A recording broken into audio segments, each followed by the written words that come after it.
Pape Ndiaye kenn du ko tëj. wax nañ fi nag sànq loo xam ne ñun ñëpp ça nous interpelle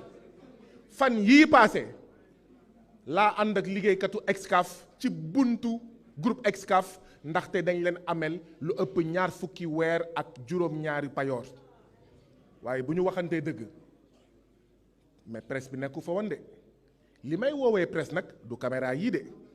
yàgg naa leen wax ci conférence de presse siège u FRAPP ne soutien bi ñuy indil ñi nga xam ne dañ leen di noot du caméra yi soutien bi ñuy indil ñi nga xam ne dañ leen di noot mooy ngeen teg seen caméra ñëw marche ni ñoom maanaam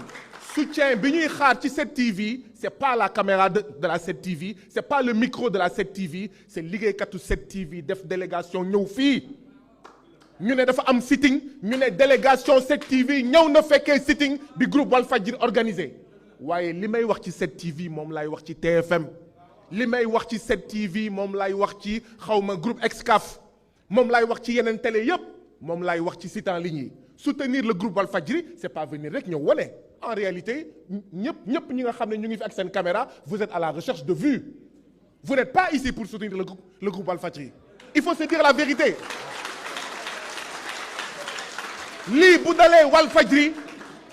bu dalee Walfadjri d'abord yéen la yéen acteurs de la presse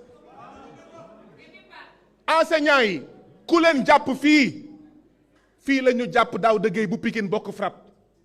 balaay 24 heures ñu bàyyi ko ndax lan enseignants yi dañoo ne dañuy grève élèves yi ne dañuy grève donc damay dëggal li bi tey wax effectivement c'est pas normal Walfadjri am problème tous les médias ne pat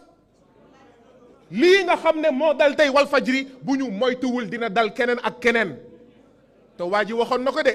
on est venu chercher les communistes j'étais pas communiste je n'ai rien fait on est venu chercher xawma les syndicalistes je n'étais pas syndicaliste je n'ai rien fait on est venu chercher xawma les arabes et les musulmans j'étais pas musulman je n'ai rien fait quand on est venu me chercher il y avait plus personne pour taxawuma